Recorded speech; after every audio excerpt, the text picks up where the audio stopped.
Namaste students. Today we are going to learn standard 10th lesson 2.4 an epitome of courage. This is a lesson on a great scientist Stephen Hawking.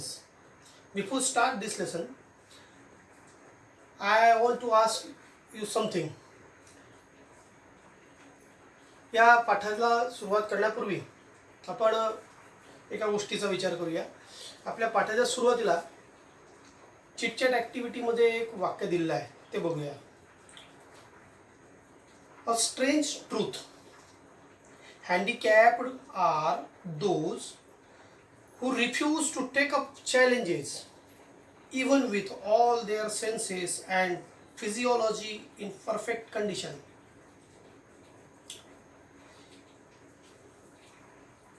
या वाक्याच्या संदर्भात खाली दोन प्रश्न दिलेले आहेत. पहिला प्रश्न बघूया. Understand and discuss the about truth. दुसरा आहे, how can you encourage such people to change and become confident. Discuss at least 4 to 5 ways you can do the about. या वाक्याचा एकदा अर्थ लक्षात घेऊन, म्हणजे आपल्याला या वाक्यातून काय सांगायचं आहे लेखकाला आणि आपल्याला कशावरती चर्चा करायची आहे ते लक्षात येईल. See the sentence again. Handicapped are those who refuse to take up challenges.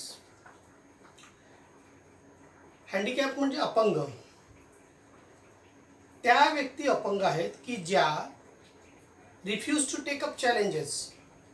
Challenges म्हणजे आव्हानं, की ज्या आव्हानं स्वीकारण्यास नकार देतात. रिफ्यूज म्हणजे नकार देणे. आणि ही अशा सगळ्या व्यक्ती कशा आहेत? Even with all their senses and physiology in perfect condition. त्यांचे सर्व सेन्सेस,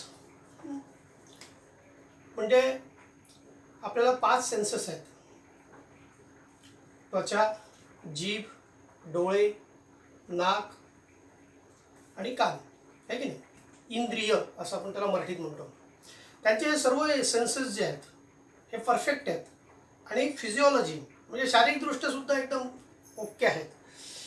परफेक्ट कंडिशन, सगळं असं शारीरिकदृष्ट्या सगळं ठीक असताना सुद्धा आव्हानांना जे स्वीकारत नाहीत तेच खऱ्या अर्थाने अपंग आहेत, असं या वाक्याचा अर्थ आहे.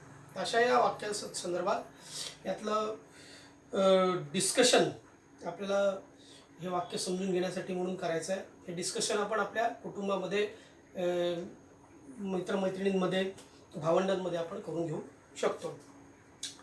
हे वाक्य या ठिकाणी पाठाच्या सुरुवातीला देण्याचा अर्थ असा आहे की हा संपूर्ण पाठ ज्या सायंटिस्टवरती आधारित आहे, तो सायंटिस्ट त्याच्या एका आजारामुळे अपंग झाला होता आणि असं असताना सुद्धा त्याने जगत विख्यात असं संशोधन केलेलं आहे. आणि म्हणून अपंगावर मात करत, संकटांचा सामना करत यशस्वी होणं हे या पाठातून आपल्याला शिकायचं आहे. Now let's start the lesson. Page number 62. पुस्तक समोर ठेवा. ॲन एपिटोम ऑफ करेज म्हणजे धैर्याचे मूर्तिमंत रूप. इपिटोम मीन्स मूर्तिमंत रूप. Worth a very fine example of something that is called epitome. Courage म्हणजे धैर्य. धैर्याचं एक उत्कृष्ट उदाहरण आपल्याला या पाठामध्ये शीर्षक म्हणून या पाठाचं आलेलं आहे. Next line, first line of the lesson. We often tend to hide behind our weaknesses, disabilities, handicaps, or mourn over them our whole life through. आपण नेहमी टेंड टू हाईड बिहाइंड म्हणजे लपण्याचा प्रयत्न करतो. कशाच्या मागे लपण्याचा प्रयत्न करतो? आवर विकनेसेस, डिसॅबिलिटीज, हँडिकॅप्स, आपल्या कमकुवत गोष्टी ज्या आहेत, ज्यात आपण तरबेज नाही, जे आपल्याला जमत नाही, अशा सगळ्या गोष्टी नाही जमत म्हणून आपण सोडून देतो आणि नाही बा मला नाही जमणार, मी नाही करत असं म्हणून आपण तो विषय टाळतो.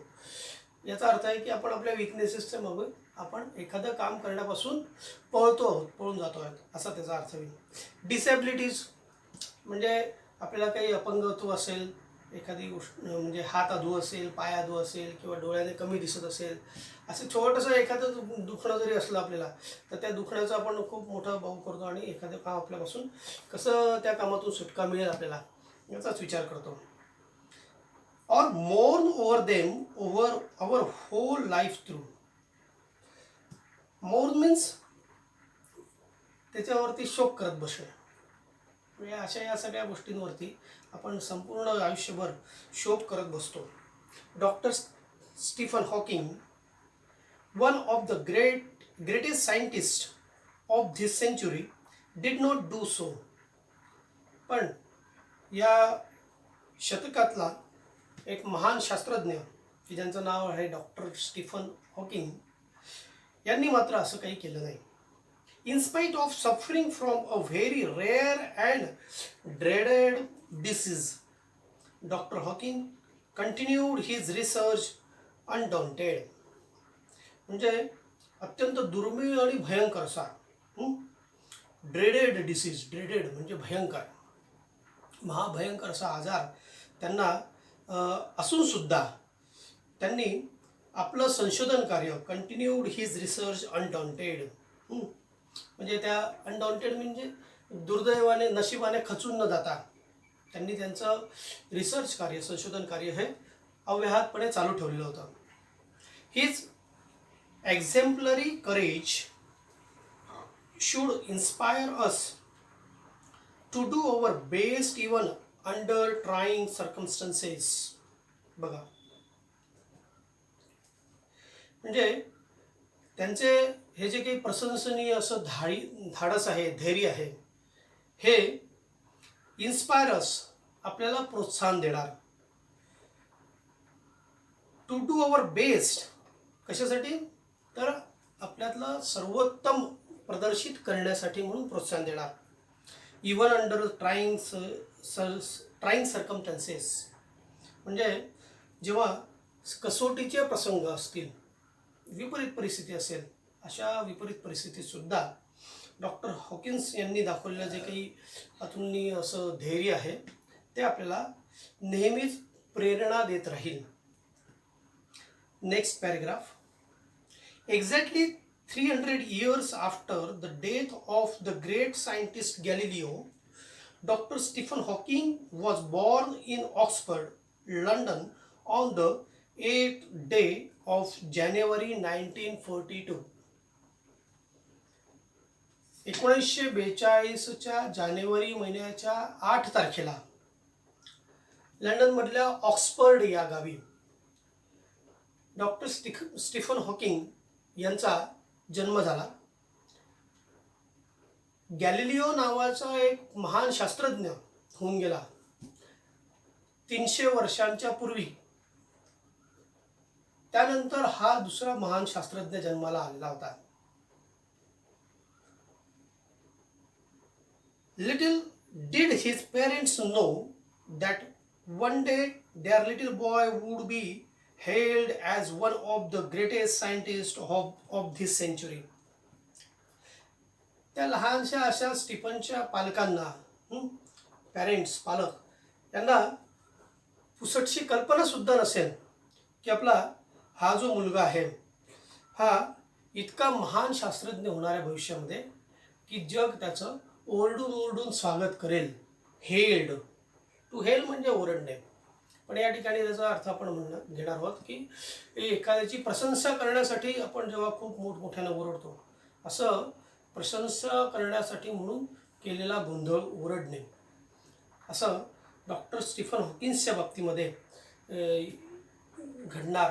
हे त्याच्या आईवडिलांना पुसटशी कल्पनासुद्धा नव्हती त्याच्या लहानपणामध्ये. Neither could anybody imagine that his mind would soar up into space like light. आणि कुणी कल्पना पण केली नसेल, नायदर कुड इमॅजिन, आणि कुणी कल्पना पण केली नसेल that his mind would soar up into space like light. म्हणजे त्या अवकाशामध्ये, स्पेस म्हणजे अवकाश, अंतराळ, या अंतराळामध्ये एखाद्या विजेप्रमाणे या स्टीफन हॉकिन्सची बुद्धी ही चमकून जाईल, खूप वेगाने अवकाशात निघून जाईल, इतकं तिचं इमॅजिनेशन पॉवरफुल असेल, याची कल्पनासुद्धा त्याच्या बालवयात कोणी केलेली पण नसेल.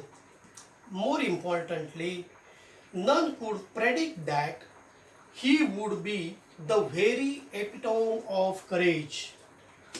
आणि याहीपेक्षा महत्त्वाचं म्हणजे नन कुड प्रेडिक्ट.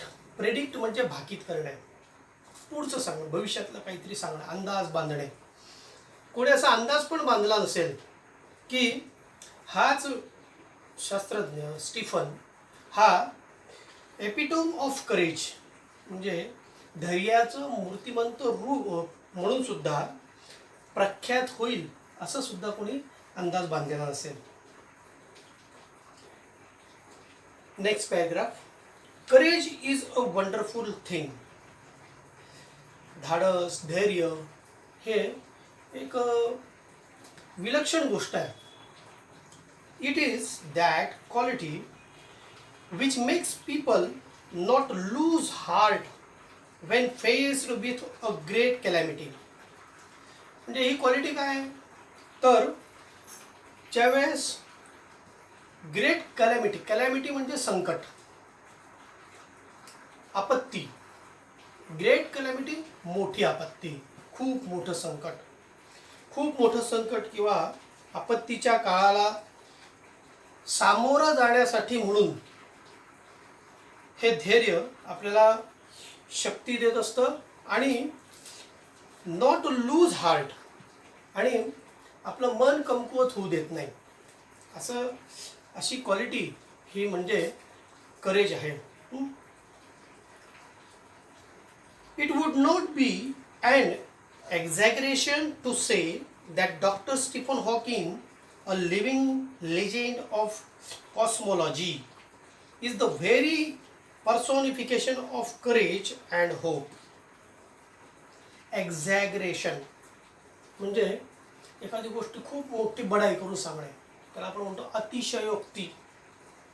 एक्झॅगरेशन म्हणजे ही काही अतिशयोक्ती ठरणार नाही. बडाई करतायत बुवा, एवढं मोठं थोडी असतं, असं थोडी होऊ शकतं. अशा प्रकारे जे आपण एखाद्याच्या बाबतीत बोलतो, तर तसं नाही. म्हणून म्हणजेच काय, तर it would not be an exaggeration to say, म्हणजे डॉक्टर हॉकिन्स यांच्या बाबतीत असे म्हणणे ही काही अतिशयोक्ती ठरणार नाही, ही खूप मोठी बडायकी ठरणार नाही. काय म्हणणे, that doctor Stephen Hawking, a living legend of cosmology, म्हणजे डॉक्टर स्टीफन हॉकिंग हे एक, कॉस्मॉलॉजी म्हणजे विश्वनिर्मितीचं शास्त्र, विश्वनिर्मितीच्या शास्त्राचं एक आख्यायिका ठरलेले म्हणजे डॉक्टर स्टीफन हॉकिन्स. आख्यायिका म्हणजे काय, की आपण दंतकथा ऐकतो, पुराणातल्या कथा ऐकतो, तर आपण ते कधी पाहिले नसतात पण विश्वास ठेवावा लागतो. तसं एखादी गोष्ट डॉक्टर स्टीफन हॉकिन्सच्या बाबतीमध्ये, विश्वनिर्मितीच्या बाबतीत त्यांनी जे कार्य केलेलं आहे ते आज आपण पाहिलं नसलं तरी सुद्धा आज आपल्याला त्याच्यावर विश्वास ठेवावा लागेल, इतके महान त्यांचं ते कार्य आहे. आणि म्हणून त्यांना म्हटलेलं आहे लिव्हिंग लिजेंड.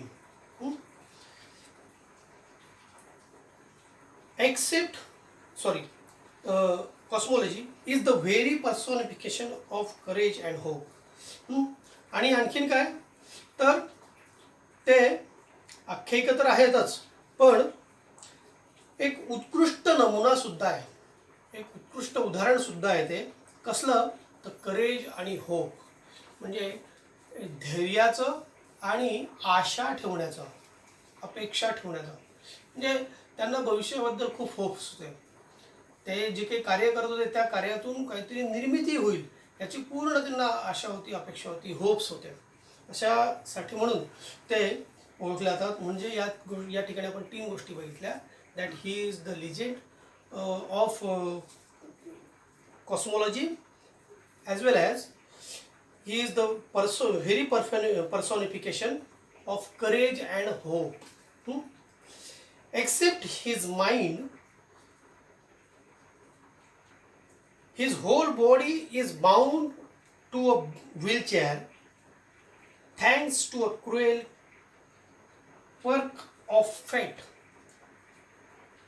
बघा, एक्सेप्ट हिज माइंड म्हणजे त्यांची बुद्धी सोडता, त्यांचे मनातले डोक्यातले विचार, हे विचार सोडता बाकी his whole body is bound, त्यांचं संपूर्ण शरीर हे जणू काही जखडलं गेलेलं होतं. बाउंड म्हणजे जखडले जाणे, एखाद्या ठिकाणी बांधून ठेवल्यासारखं, असे हलता येणार नाही अशी स्थिती. कशाला बांधून ठेवल्यासारखं? To a व्हीलचेअरला. अपंग व्यक्तींना ज्याला चालता येत नाही वगैरे अशा व्यक्तींसाठी ती व्हीलचेअर असते, त्यात बसूनच ते सगळीकडे जातात. अशा प्रकारच्या व्हीलचेअरमध्ये डॉक्टर स्टीफन हॉकिन्स हे जखडले गेलेले होते. त्यांना कारण त्यांचे हात पाय बाकी ऑर्गन्स जे होते बॉडी ती काम करत नव्हती, फक्त त्यांची बुद्धी तेवढी काम करत होती. त्यामुळे ते असे त्या व्हीलचेअरला जखडले गेले होते. आणि यासाठी म्हणून पुढे काय म्हटले पाहिजे लेखकाने, तर थँक्स टू अ क्रुएल क्विक ऑफ फेट. क्विक of fate means unexpected change of destiny. म्हणजे या नशिबाने जो अनपेक्षित बदल त्यांच्यामध्ये घडून आणला, यासाठी म्हणून त्या निसर्गाचं या ठिकाणी त्यांनी थँक्स म्हटलेलं आहे लेखकाने. Thanks to a cruel. आणि ते कशी होती ती डेस्टिनी कशी होती, तर क्रुएल होती, क्रुएल म्हणजे दुष्ट अशी. तरीसुद्धा त्या ठिकाणी तिचा आभार व्यक्त केलेले आहेत. Yet he is one of the greatest scientist of this century. आणि तरीसुद्धा या शतकातले ते महान शास्त्रज्ञ ठरले होते. Next paragraph and last paragraph for today's video. An average child, Stephen grew up to be a normal teenager, full of mischief and lots of love for music and mathematics. An average child म्हणजे साधारण सर्व मुलांप्रमाणेच Stephen सुद्धा हा grew up, लहानाचा मोठा होत होता, झाला होता. To be a normal teenagers म्हणजे जसे टीनेजर्स साधारण मोठे होतात तसा हा सुद्धा मोठा होत होता आणि तसाच वागत सुद्धा होता. कसं होतं? फुल ऑफ मिस्चिफ. मिस्चिफ म्हणजे खोड्या, खूप खोड्या करणारा. Lots of love for music and mathematics. आणि संगीत आणि गणित या दोन गोष्टींवरती त्याचं खूप प्रेम पण होतं. Even though his father wanted him to study medicine, he was bent on studying mathematics. त्याच्या टीनेजपासूनच त्याला म्युझिक आणि मॅथमॅटिक्सबद्दल आवड होती. पण तरीसुद्धा त्याच्या वडिलांची इच्छा होती की त्याने मेडिसिनचा अभ्यास करावा, वैद्यकशास्त्राचा अभ्यास करावा. पण तो मात्र ही was bent on studying mathematics. पण त्याचा कल बेंट ऑन, त्याची ओढ ही सगळी मॅथमॅटिक्सकडेच होती. आणि बघा काय झालं त्या ठिकाणी. त्याच्या वडिलांनी त्यांचा स्वतःचा आग्रह बाजूला ठेवला आहे मेडिसिन शिकण्यासंदर्भातला, म्हणजे त्याने वैद्यकीय शिक्षण घ्यावं याच्या संदर्भातला आग्रह बाजूला ठेवला. आणि काय केलं? The university of Oxford at the time did not have a course in mathematics, so he opted to study physics instead. Oxford युनिव्हर्सिटीमध्ये त्यांनी प्रवेश घेतला, पण त्या ऑक्सफर्ड युनिव्हर्सिटीमध्ये त्यावेळेस मॅथमॅटिक्स हा विषय शिकवला जात नव्हता आणि म्हणून त्यांनी मॅथमॅटिक्स ऐवजी फिजिक्स हा विषय त्यांनी त्या ठिकाणी निवडला होता. अशा पद्धतीनं आपण या पाठातला साधारण पान क्रमांक 62 वरचे काही परिच्छेद पाहिलेले आहेत. आत्ता आपण या परिच्छेदावरतीच काही प्रश्न आता तुम्हाला विचारणार आहे.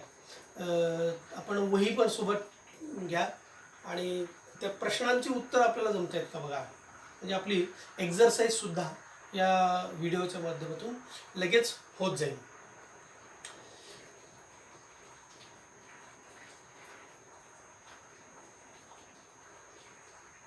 वहीमध्ये प्रश्न लिहायचा. Complete the following sentences. Complete the following sentences with the help of the information. With the help of the information given in the passage. आजपर्यंत आज जो आपण आजच्या व्हिडिओत जेवढा आपण परिचित पाहिलेले आहेत तिथपर्यंतच्याच माहितीवरती तुम्हाला प्रश्न या ठिकाणी येईल.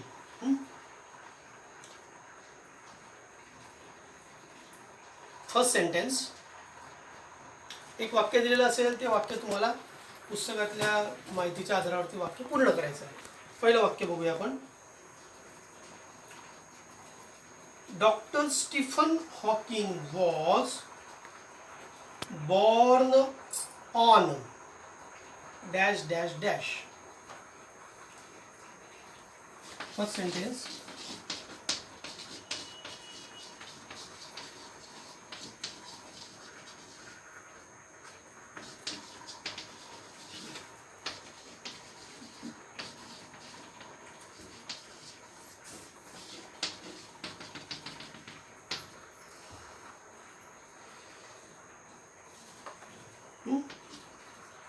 Dr. Stephen Hawking was born on dash dash dash.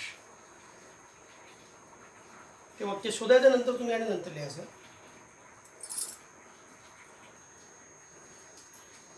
Second one. Courage is the quality which makes people dash dash dash.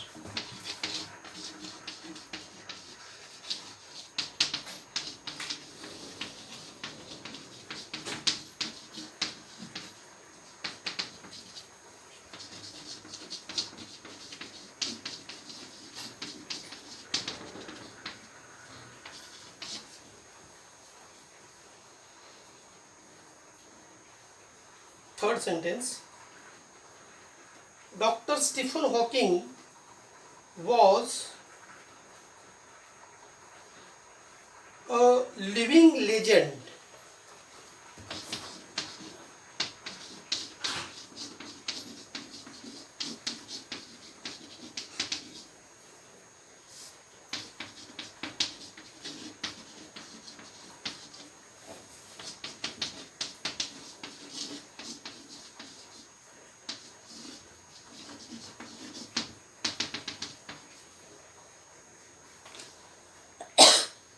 And last sentence. He wanted to study mathematics but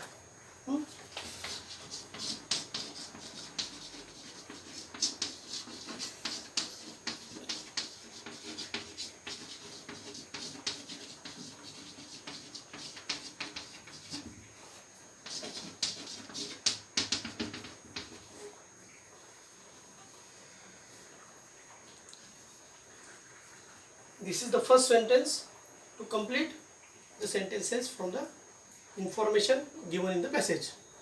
Second question. Write down. What do you know about Dr. Stephen Hawking from this passage?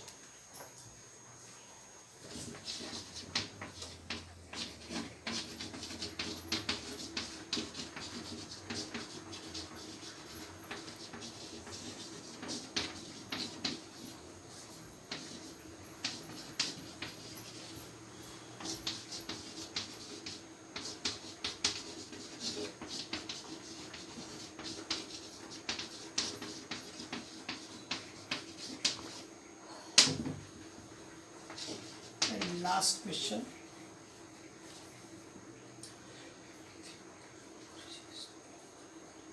Do you think that courage is the wonderful thing? Why do you think so? Last question.